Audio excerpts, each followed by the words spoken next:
Hi everybody, my name's Sarah and this is my channel, So Sarah Sewed. Thank you so much for joining me today. I haven't posted for a while, so it's really nice to be back and to have you sharing this time with me.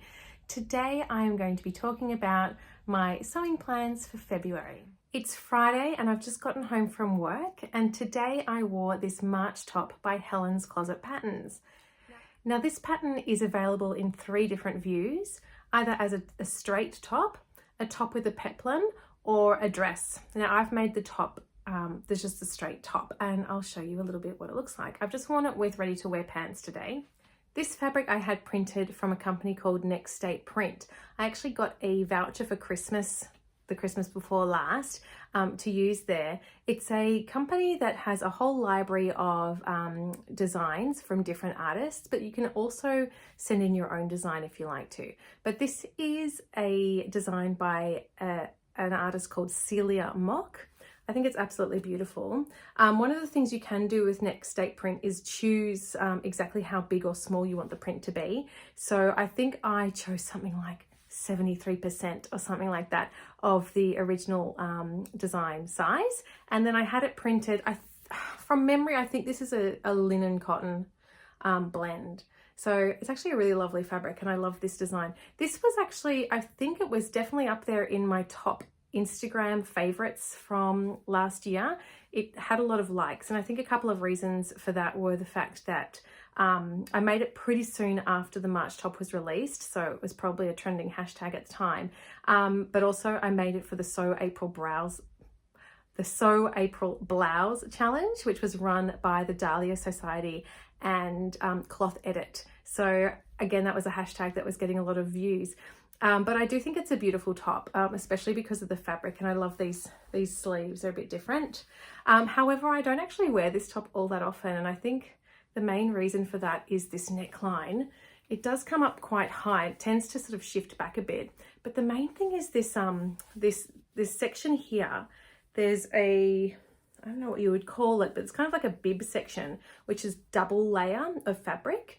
And it's all lined with the same fabric underneath. And I'm not sure if I read the instructions incorrectly, because I usually find Helen's Closet Patterns extremely clear and easy to follow. But the lining, I would have thought that you would, if it was to open up, you would see, like it would be just the opposite, like you would see this on the inside as well.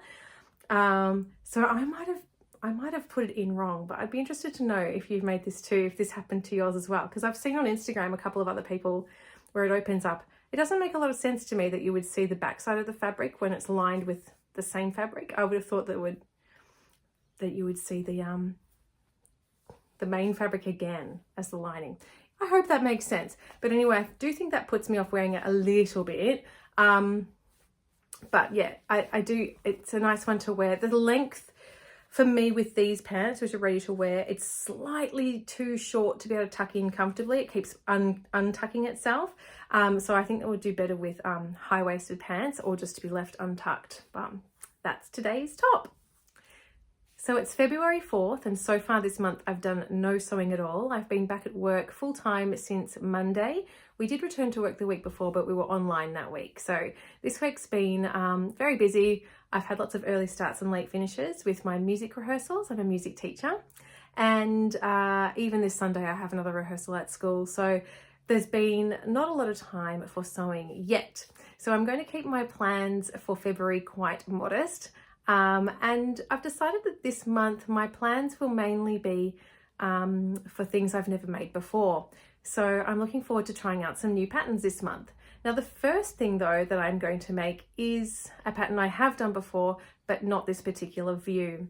So this February, to go along with my plan of the year, which is to try some more pants patterns and to create some more work appropriate outfits for myself that go with tops I've already made, I'm going to be making the Pietra pants, but view B, which is the tapered leg version. So I have made view A in the past before, and I've never made the tapered leg version. So this one is all cut out and ready to go. So I'm looking forward to when I get a little spare moment to starting to sew this one up. I think actually one thing that's put me off taking those little moments of time that I might have had in the evenings is that I have to rethread my bobbin and needle. And even though that really only takes about a few minutes. It's just one of those little mental hurdles that I have to get over when I've only got a short amount of time. So this weekend I'll definitely get onto these. This version I'm going to be making in this navy linen that I got from Spotlight. The Pietra pants pattern has a flat front. It's quite high-waisted, but it has an elasticized back, which makes it really comfortable, but still looks tailored enough to wear to work. And because it's got that gathered back, you don't want to use any fabric that's too heavy. So I think it's quite a lightweight linen that I've chosen for these ones. So as I mentioned before, there are a few views for the Pietra pants. There's a wide leg version that I have made before. There's a shorts, which I haven't made before. And there's this tapered leg version, which I'll be making this month. The pattern comes in 2 size bands, and the first one is size 0 to 20, and the other one is sizes 14 to 32. And that spans a range from a 24-inch waist to 53-inch waist, and a 33-inch hips up to a 63-inch hips. So I feel like these pants, if they fit well and are comfortable, will make a really good and handy addition to my work wardrobe in particular. The second item I'd like to make this month is another pair of pants, and this time it's the Peppermint wide leg pants. It's a pattern designed for Peppermint magazine by In the Folds, and this is one that I've never tried before. These pants have a few features, some of which I've never made before. So they're high-waisted, and then they've got a fly and a button closure, which I've never tried before. So that's probably the thing that's going to challenge me the most in this pattern, I would imagine. It's fitted around the waist and the hips, and then it goes down into wide legs, which are slightly cropped. Now this pattern, it's suggested that you use a mid to heavyweight fabric and nothing with stretch. It is available from sizes A to J, which spans a 24-inch to 45.5-inch waist and a 33-inch to a 54.5-inch hip measurement. The fabric I've decided to use for this one has been in my stash for a while. I bought it when it was on sale from Nerida Hansen probably over a year ago, I'd say, and it's just sort of been sitting there waiting for a project. So I feel like, you know, something like this, which might not end up fitting very well, could be the perfect thing to use this fabric for. I'm pretty sure it was heavily discounted when I bought it, which is why I did buy it. I hope I have enough. I haven't actually measured it. But it is this palm print. It's kind of green and brown palms on a light pink background. So I don't think that these pants will end up being work appropriate, but hopefully they'll be good for casual wear on the weekends or going out. And then if they do end up being a good fit and comfortable, then I could use a more work appropriate fabric and make another pair if I want to later on down the track.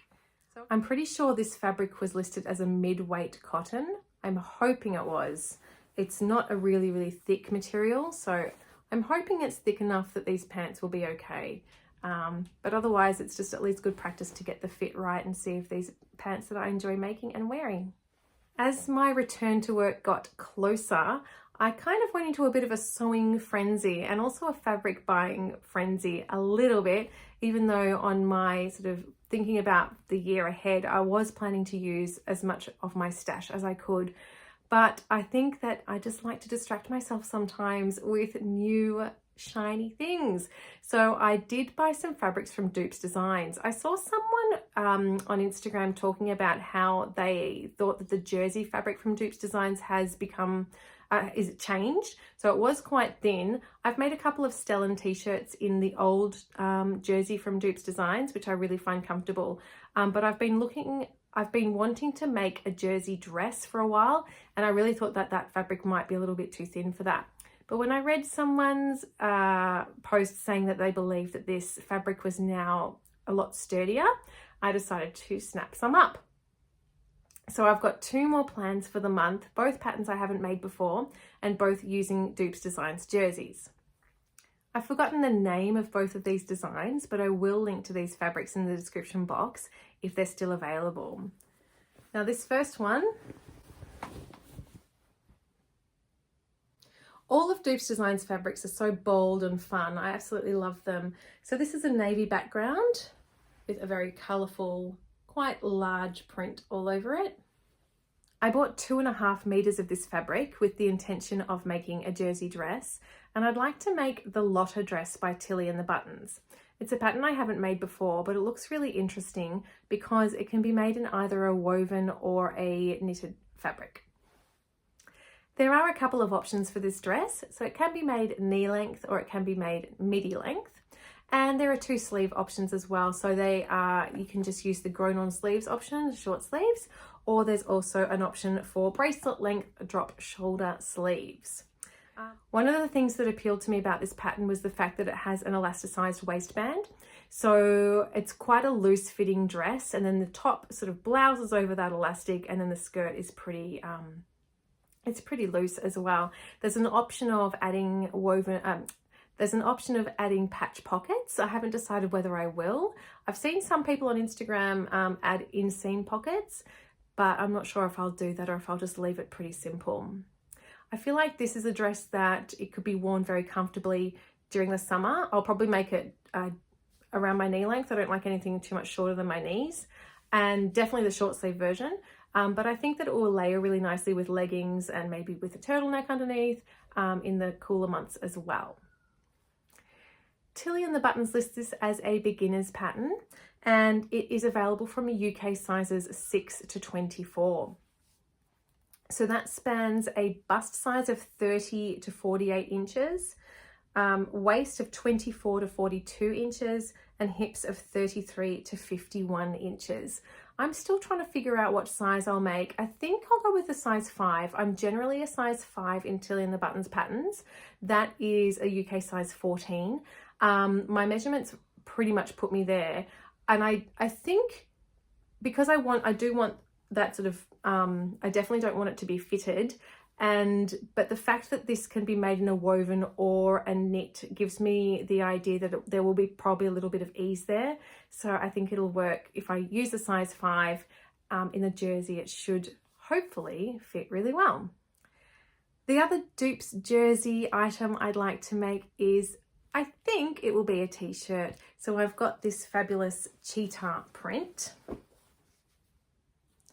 I bought 1.5 meters of this one. So I've got a fair few options, but I'm thinking about making the Concord Tee by Cashmerette.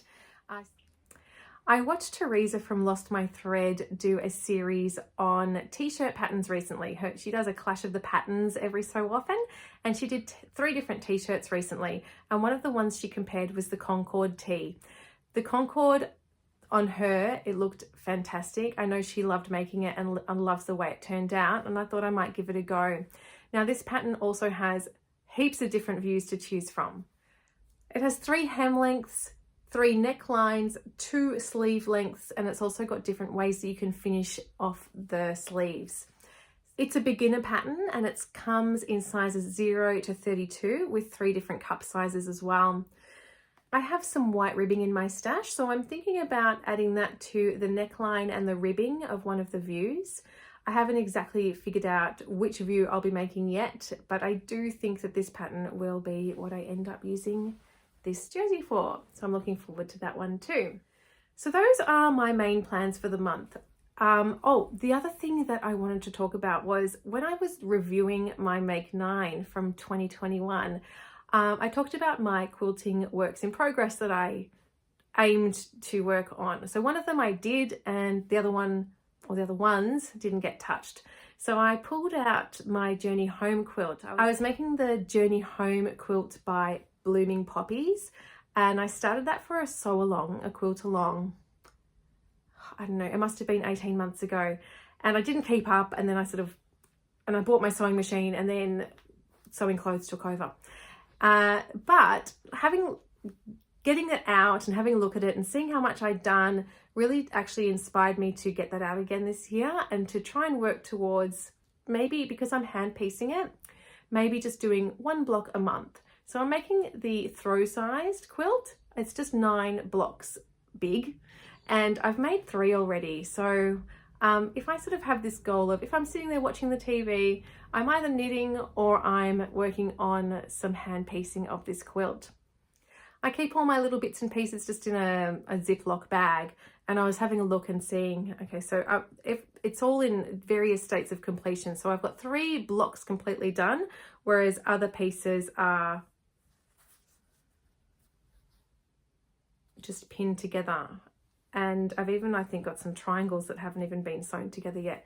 So I think just 1 block a month will be a really achievable goal, and I should have this finished, well, at least the quilt top, hopefully by sort of the middle of this year. So that is all of my plans for February. Like most months, I'll probably end up ditching one and replacing it with something else that I haven't even thought of yet, but we'll see what happens. I hope you're all having a wonderful start to the year, and I will look forward to seeing you soon. I'm hoping to film my January makes very soon, so I hope to see you then.